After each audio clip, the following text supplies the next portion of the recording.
So, hello and welcome to Building Your T-Shirt Empire. I'm Cole, and I'm here with Victor Pena. Victor, can you tell us a little bit about yourself and your company? Yeah, what's up, Cole? Thank you so much for having me. Pleasure to be here.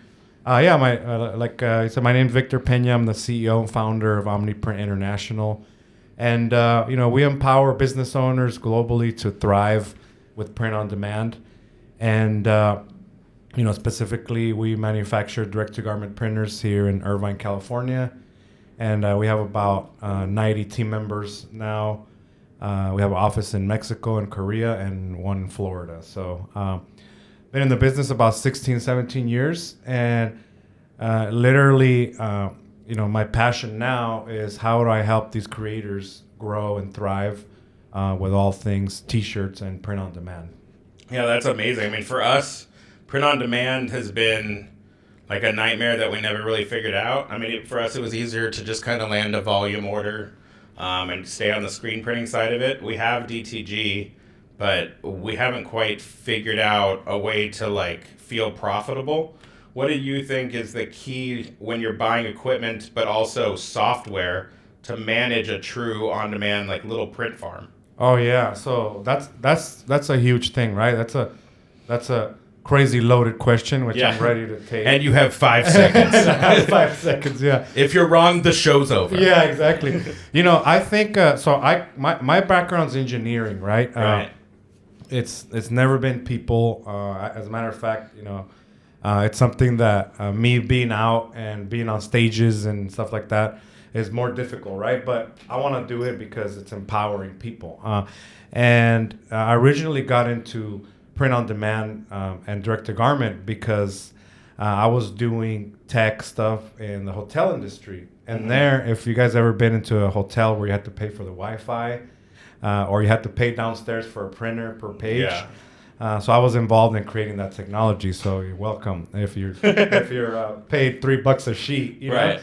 $15 a night Wi-Fi. Yeah, exactly. So and then from there, I knew about the print engines, right? Because we were integrating into them to count the pages and murder and gouge people in the front desk when they're trying to print their boarding pass. Right. Right. So from there, I saw okay, well, how can we leverage some of these engines? And there was the Epson engines and stuff like that. So it rolled into that, right? But after that, I was printing at night, doing jobs while I kind of figured out. Was that silkscreen or was that DTG? DTG, yeah. Okay. So basically, Back then, was it like the old Frankenstein episodes? Yeah, it was the old Frankenstein stuff, and literally I was like, all right, well maybe I can do something with this. I was a one-man band, right, at the beginning.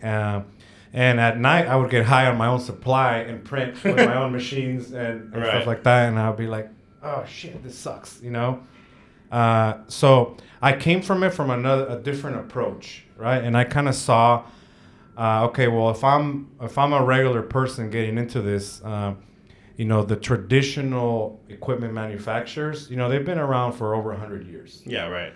So you're not going to change the model. So the model is you build, the cheapest printer you can. And then there's so many people down the line getting fed when it comes to the inks, right? You got the master distributor, and then you got the reseller, and then you got a dealer that's selling it to somebody, right? And then you got the cartridge, and you got all that stuff. So when it gets to the consumer, you have a huge load, a big markup when it comes to the ink. So it's really costly when it comes to a per shirt basis, right? So what I thought is, what can I do different? And what could be my pillars of being different that could help that creator out there, like I was in the middle of the night printing, right? With the print heads clogging and all this stuff. Right. So what we did is, now that you're in OC, you can come by and check out our plant. So we manufacture our own inks. We formulate our own stuff. Right here in Irvine, and you literally take 3 or 4 levels of middlemen out of the equation. So it's all direct to consumer, essentially. All direct to consumer. Yeah. We have product of the year for the last 6 years. And that's because of quality, number one. So what did I do? I focused on quality, which the big box people are not going to do. I focused on how can I have the least amount of cost per print. That means sell the ink cheaper, and also make it where they can win and they can maintain their printers properly. You know, we're the first to do a wet cap system on the machines where it doesn't dry up when you're not using it. Yeah. Because I remember that was a huge problem for me at the beginning. I don't have sure. like no job because I wasn't good at selling, and we'll get into that. Yeah. And so it would sit, and sometimes I feel like it would sit for a day, And it's over. and I'm done, you know. Yeah. So I'm like, dude, this stuff you can't scale it like that. So that was kind of the initial pillars of what can I do different, you know. And so, I mean, tell me a little bit about that first decision to even go out on your own. Were you capitalized by investors, or were you just feeling like you were going to do loans all by yourself, or how did you actually get enough money to capitalize the research and development, the actual first production runs? How did you do that? Yeah, so that's a great question. So I've always been kind of an entrepreneur kind of guy. I had a little bit of money, but I wasn't rich at all. Step one was to find a manufacturer. Okay. So what I did is I went to Korea, which I'm now part owner of that factory, and they were creating machines. They were creating flatbeds for printing on promotional product. It was kind of a different thing. And I was just like a young kid, went over there, set up a meeting. I got somebody gave me their contact info. And I said, hey, look, I'm going to be like your biggest guy. This is the vision that I have. This is how we can be different. Yeah. And all I need you to do is create this machine. You got to love that confidence. Listen, I'm going to be the biggest guy for you. Yeah, seriously. Yeah. In the future, you're going to be so happy this meeting happened. Yeah, exactly. Right. And so what did they say? Did they just laugh? Yeah, pretty much. Yeah. So it's like the thing about, Koreans are super nice. They're all about quality. They're all about family and long-term relationships, right? Mm-hmm. They didn't do it for free, so I had to come up with some money, right? Yeah. How much was that first run? So I did about I had to come up with about 25 G's. Oh, that seems cheap. Yeah, no, it's cheap. Why? Yeah. Because they had the engines and they had the R&D already done. So I said, look, I'll take care of software because I already knew how to do that stuff. I'll take care of what it has to do. I just need something that moves how I need it to move, right? So they did that part. And it took some time because this was slow. This was 04, 05. Yeah.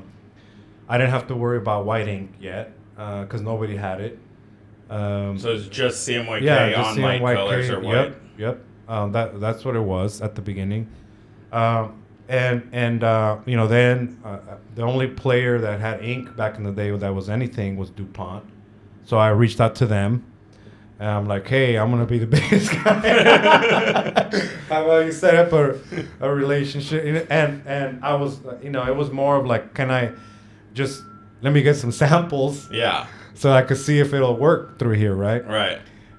So that's kind of how the beginning was of this whole thing, and the same thing with finding the color engine to make it easy to take the artwork from the computer to the printer, because that was another mess. Because I don't know if you remember, but people had to do all this Photoshop magic and layers and different color channels to even try to get the ink to work properly on a inkjet printer. So yeah, they're acting like their own RIP software. Yeah. So I didn't have any sort of graphics background. Even in my previous business, any sort of graphic shit, Photoshop, all that kind of stuff, we would send it out. So that whole thing was new. I mean, I was the guy that was blowing up a 1-inch image, to 12 inches, Yeah, and right. it looked like shit. That was the beginning. Yeah. That's kind of how this whole thing got started.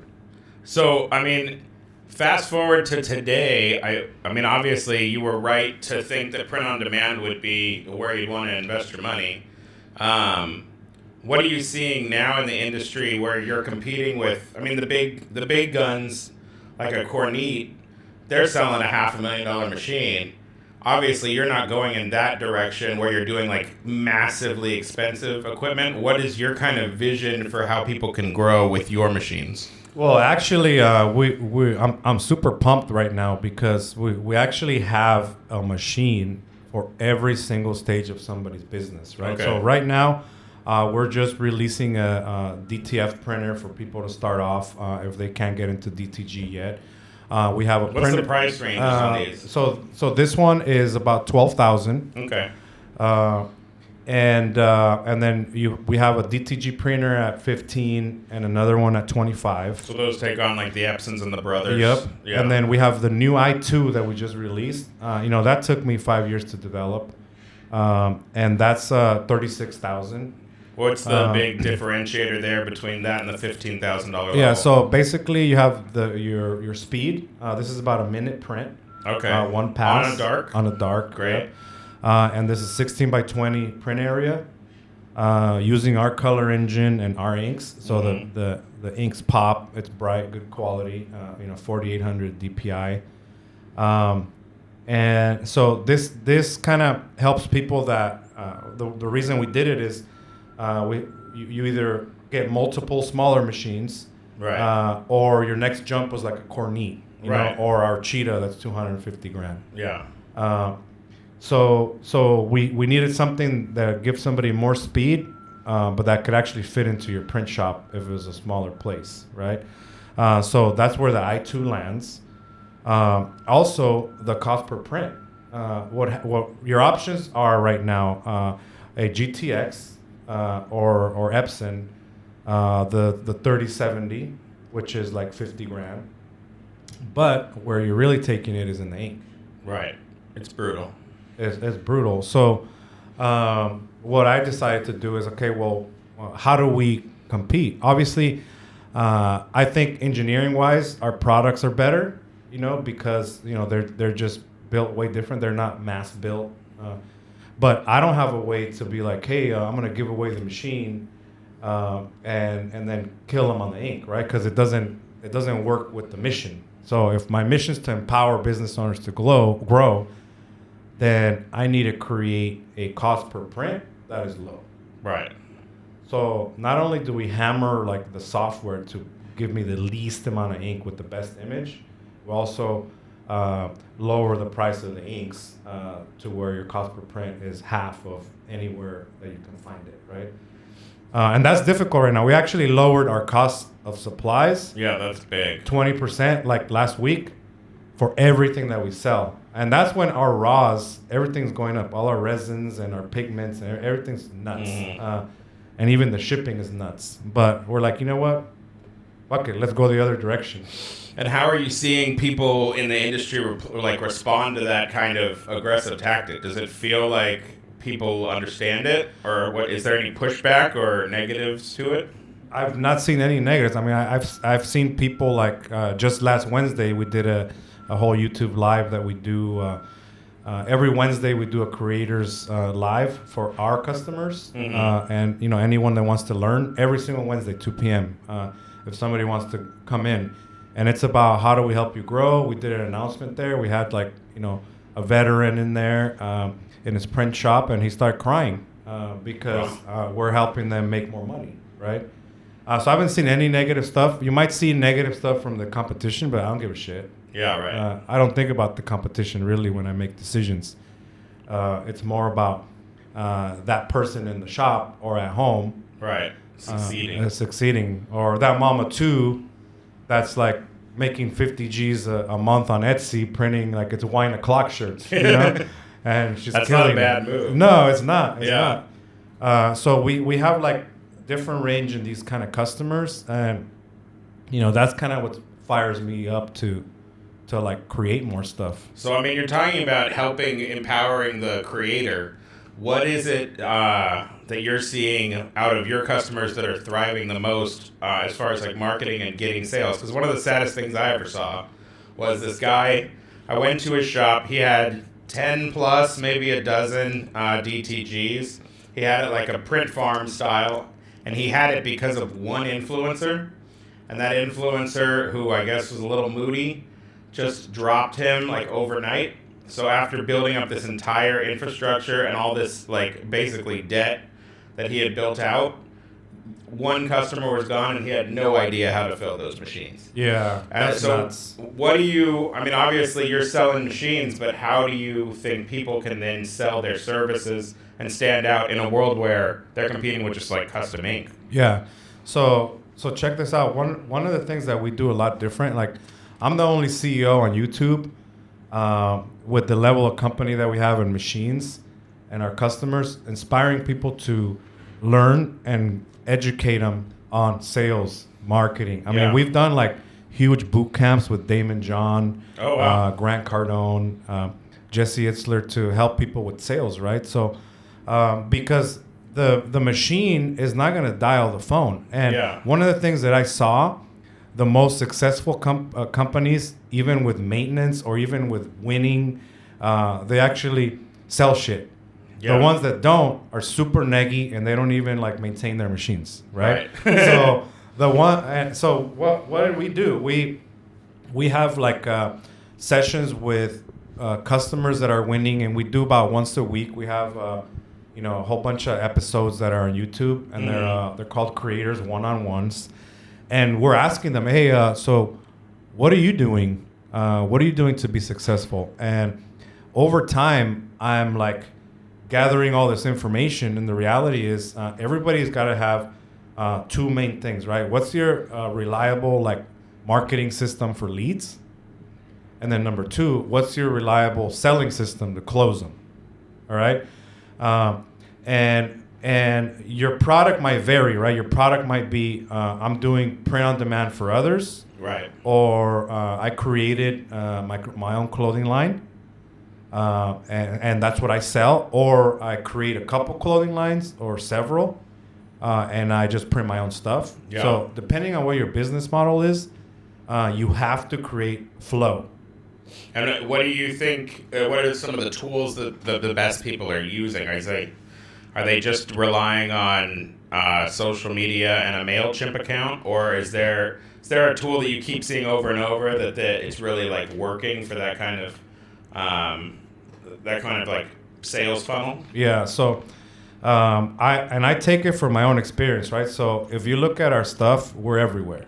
Mm-hmm. And I run two main departments now. I used to run every fucking department, but I only run two main departments: is marketing, and innovation. That way I can keep my finger on the pulse of what people need, and then I go straight to building it with no bureaucracy, right? But at the beginning, coming from engineering, it was my biggest struggle is how do I felt that my product's the best, but I couldn't sell. Yeah. So how do I start selling? And I literally, I still have in my journal, it says create a marketing campaign, right? That's how much I knew about marketing, which is zero, because they don't teach you it. So what I did is started, number one, educating myself. The number one thing that you guys can do is like, what are the eyeballs? Where are the eyeballs? So right now, social media, right? You have to be on Instagram, TikTok, YouTube for sure. Friendster, MySpace. Yep. Tinder. My best clients, they're on Tinder and Grindr. Yeah. I love that. No, seriously, but some people are like, hey, I don't want to put myself out there and this and that. But the reality is, where are the eyeballs? Where are your customers? You have to be there. Right. Yeah. Otherwise, you just kind of don't exist. Exactly. Even if you're documenting your journey, hey, I'm gonna unbox this printer and throw it on YouTube, and I'm gonna start printing my first units. These are designs. Oh, this went well. This sucked. People that are doing that, guess what? Customer flows are coming through those sources. Yeah. And then what? Make sure you're collecting that information, right? A CRM, even if it's a free one, I don't give a shit if you're paying $0 or $100 or Salesforce, something advanced. Then you can retarget that people and say, hey, look, this is the new shit that I got for the month. and then at some point they're going to need your services because they were interested in the first place. So Right. a reliable system like that can get you, like, let's say, I need 10 prospects a day so that I can close 2.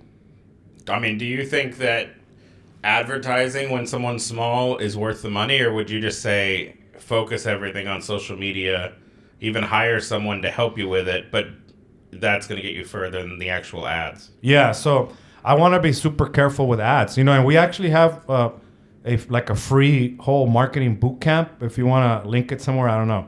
We can link it in the description. Okay, that we did for people, but I want ads to be further down the line. Yeah. Because people say, "Hey, I failed with ads." The reality is, when somebody reaches out to me and they're like, "Hey, I need help with being able to sell," right?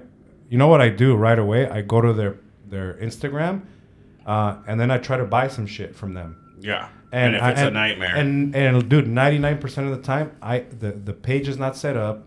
I can't buy anything. So you think if you send ads there, nobody's gonna convert? Yeah. Right. So, but yeah. Dude, in our industry, people do that. They do that.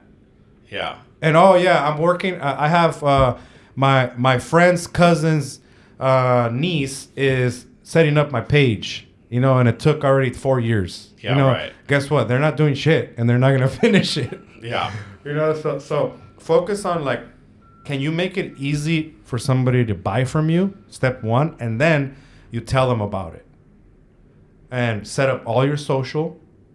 You figure out what's starting to work, what kind of images, what kind of offer, what kind of price starts working. And then from there, you have some sort of foundation for an ad. Right. Because if you don't do that, I mean, I didn't do any ads at the beginning.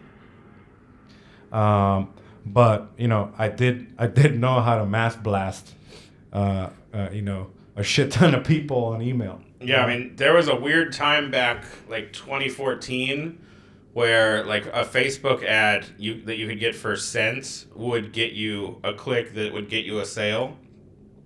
And now I'm seeing those same ads are like $10, $11 for the click.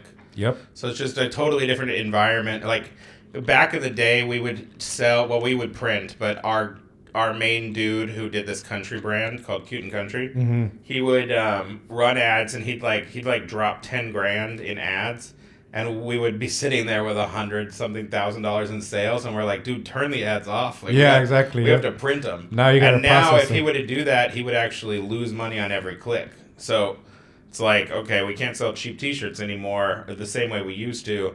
And now you have to create like a lifestyle and a brand if you're going to go the route of being a brand. You can't just do the like, haha, it's a funny shirt thing. It seems like most everyone's over it. Yeah. And if you're going to do that, you might as well be doing it at a platform like Etsy or, Amazon or whatever, where the audience, the eyeballs for that are still there, right? You want to have an audience for your own brand that connects with the message, and then they'll give you that $34 for the shirt, right? Yeah, it's crazy that a shirt's $34. No, seriously. Some of my more successful customers with big brands, their stuff's $30, $40, $60. Yeah. And because people are connecting with the message. Right. And so those are the things that like you want to think about. And the problem is all this stuff seems daunting because there's a lot to do. Yeah, of course. So what I always recommend is for people to start thinking of like, all right, how do I break this down to 3 things that I could do, right? Like, what am I selling? How much is it? Do I have an easy platform or site where I can post it up? And then what is my pitch that I could send somebody? Hey, you know what? I offer the best X and the best Y for the best value for your money. And then you just practice it, repeat it. If you do those 3 main things, then the platforms that you use become a little bit easier because you're just spreading the message in a little bit of a different way. Yeah, absolutely. For that same type of person just starting out, what would you say about when you should go from outsourcing orders, maybe to just a local print shop or a friend, to actually buying the machine and knowing that it'll be profitable, in the first 3 months? I mean, because what I've seen is people have gone in, especially with screen printing, and they'll like go to an automatic. And it's like, I mean, you were doing like 200 shirts a week. You didn't really need the automatic. So what do you think is kind of that entry point for some of your machines? Yeah, so that's a huge point. And it's actually built in our sales process. So we probably don't sell more machines to customers that call in than we do sell. And that's by design. So, for example, we're not going to shove a machine down somebody's throat that has never sold anything, that doesn't have a way to create revenue yet, is not printing for others yet, because they're gonna end up with a boat anchor in the back, right? Yeah. So what we do is we help people calculate it out. We say, hey, look, we recommend you do at least five orders a day. And even if you have to start outsourcing to someone, that's the best way to go, because it helps you start developing a sales system where you can do those 5 a day. Mm-hmm. That's 25 orders a week, right? 100 orders, and then you got your payment, right? Let's say you're making $10, you're making $1,000 a month, right? Your payment's gonna be what, $400 or $500 a month. That's if you got good credit. If you got shitty credit, your payment's $3,000 a month. That's another side thing. People in the industry all have bad credit. Credit is like, it's shocking how much, because I started with bad credit when I started the business. Yeah. And like nowadays, everybody wants to give me money, and it's like I don't want infinite loans. Yep. But so it's like when you need it, you can't have it, and when you want it, you get to a point where it's like I just don't want. Like people, my email is constantly like, "Do you want $250,000 to do this?" I'm like, "No, I don't." I needed it 10 years ago, fool. Yeah, it's like, where were you? Yeah. So yeah, definitely, you want to have some sales, right? You want to be able to do that because then it gives you that confidence to make money, make your payment. You're a better customer. You could like pay for stuff, pay for your maintenance. Have you had to like repo machines? I know that's a thing in the screen printing world. No, because we don't finance directly. So it's not on you. Banks will do it.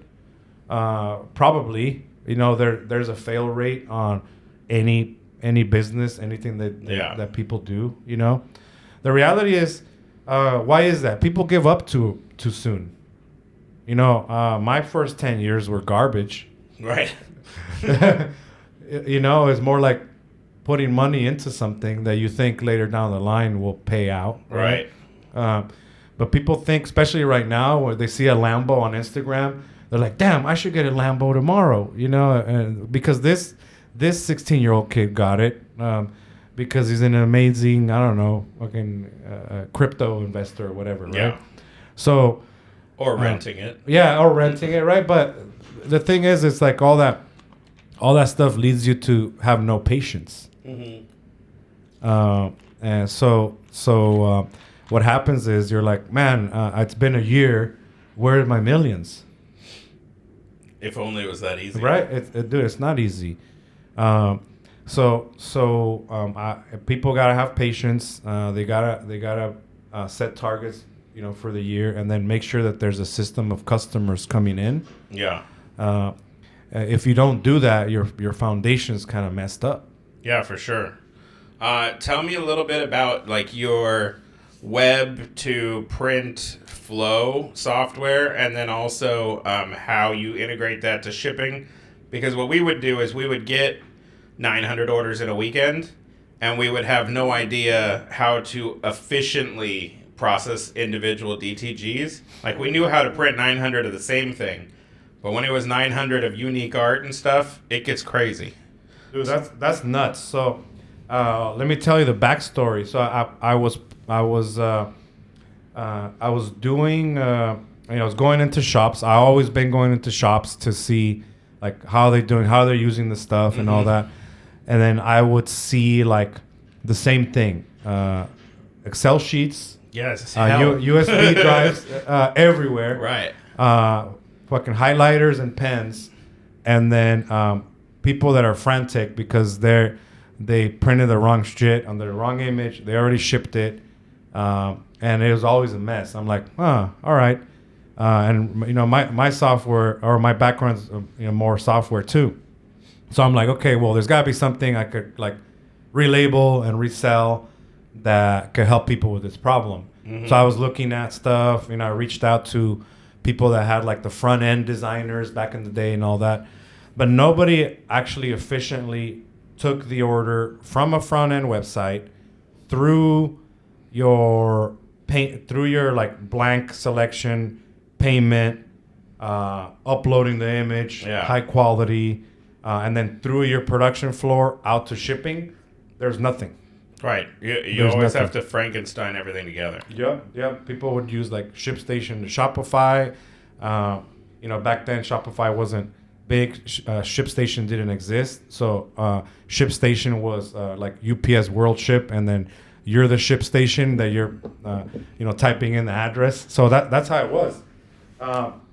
What we did is we have software that we created called Work. So we have 10 programmers in house right now that's maintaining the application every single month, and it handles the if you have a front end web store or your orders coming from Shopify, it links what the actual blank is. For example, let's say this is a black Bella shirt. Mm-hmm. It's already applying all the print settings to it based on what that blank is. Smart. And then from there, upload the image. If the image sucks, it kicks it back, and it has different ways for customers to pay. So if you want to charge per side, you can. So is it the actual, even the customers, what they're seeing on the website is also the same part software? Of it. Yep. Yeah, because I got to manage. I'm also integrated to all of the blank manufacturers. Mm-hmm. The reality is all their APIs suck, and so they like real-time inventory, all that stuff. Sometimes not even available. So what we did is we created our own web service that houses everyone's inventory real time. That way it's live for us, for our system. And whenever they get their shit together, our system keeps hammering it until they come back online, right? So that's how we do that. So people could say, hey, you know what? I want to sell this Gildan. I want to sell, this Bella. And these are the 5 blanks I want to sell. They put in their account number, and then it takes their price and all that stuff, builds it into their front end website, right? So what does that do? It creates like a foundational way where I can manage the order properly.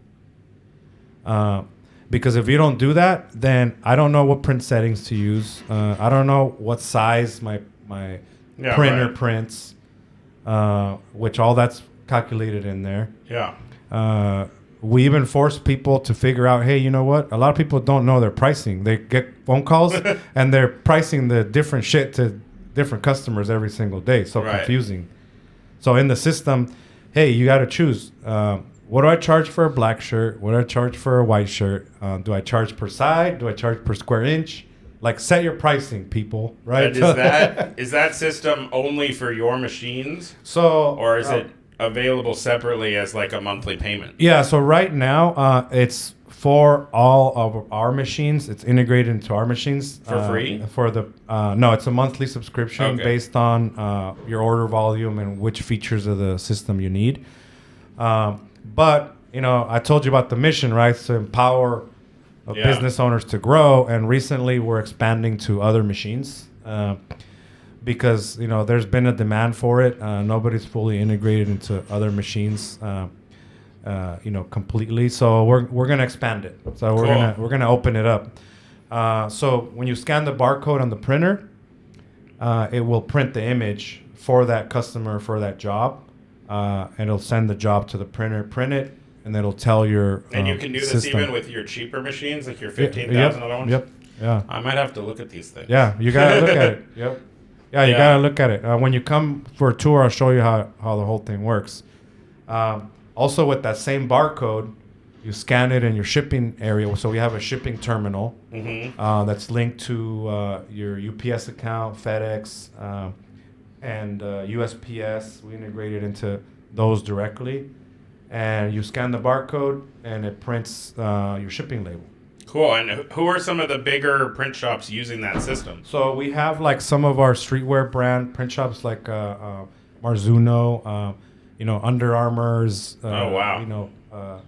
One of the guys that we're setting it up for.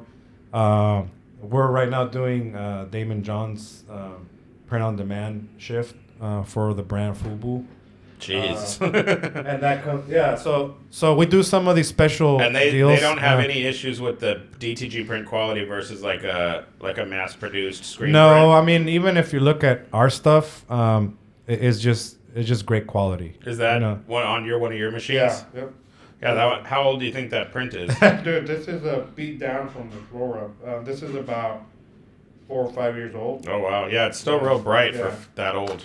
Yeah. So, but that's the ink, right? It's different inks. Mm-hmm. The plus you can make the feel a little bit closer to whatever they're looking at.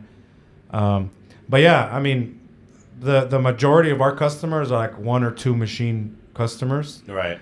And like we're dipping in with the i2, taking some of that market share for some of the bigger shops that have like multiple banks of machines. What's the i2's like daily output approximately? So you're doing honestly that's hard to calculate for me because it's kind of bogus.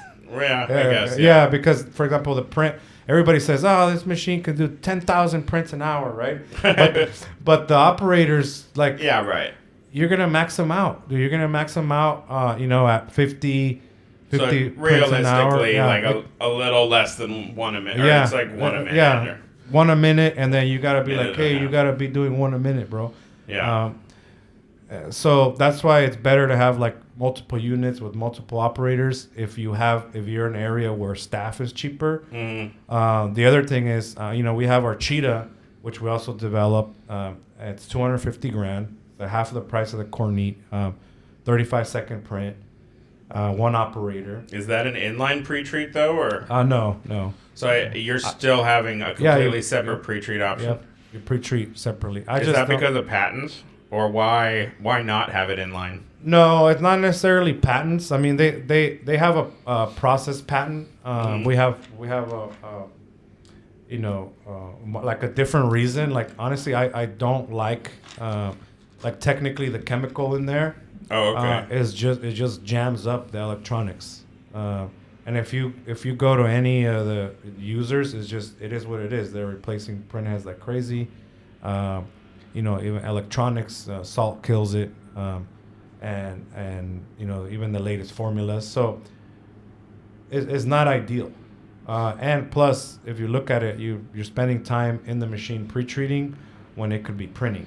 So how do you think people should be doing large volume pre-treating? Because I actually need to buy a pre-treat machine, and it'll take us longer to pre-treat than it'll take us to print sometimes. Yeah, it will. And what do you think is the best So solution? we have a full production setup in our office, and what we do is you have pre-treatment done with an open pre-treater and an oven, where you're pre-treating, you hit the pedal, pre-treat, peel it off, throw it in the oven, and it's like drying 95% of the garment. Just a normal conveyor dryer. Yeah, normal conveyor dryer, and that handles your pre-treat. Some customers do like a 5-second press afterwards to flatten it out. Yeah. Some that are more production type, they won't. So how much is one of those units? It's like $3,000. Oh, yeah. Okay. So that's not one of those small box units where it lays flat. You're actually hanging it up, or? No. It's it lays flat. Yeah. So we have 2 versions. The one that's open. So if you have an open environment, it's easier. Like you don't have to open and close a drawer. But it's not messy?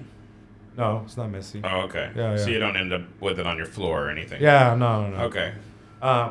The where you want to go to a closed environment is if you're like next to your printer and in your bedroom, you know. Okay. Oh, okay. Got it. Yeah, like an office. So I would do an open environment. Yeah, you would do an open right at the opening of your oven. Okay. And you just load up like half a dozen or a dozen at a time and just go at it. Fill up the oven, wait on the other side, flatten them out. I mean, that's how we do it. That's cool. Yeah, I have to look at that. And if for that kind of a machine, can you just change out the pre-treat and run it on a different printer? Or is there something specialized about your pre-treat?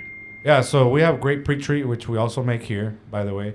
We have light, dark, and polyester pre-treat. So basically, are all printers the same? They're all fairly similar. Okay. The main thing is that you want to test it out because, for example,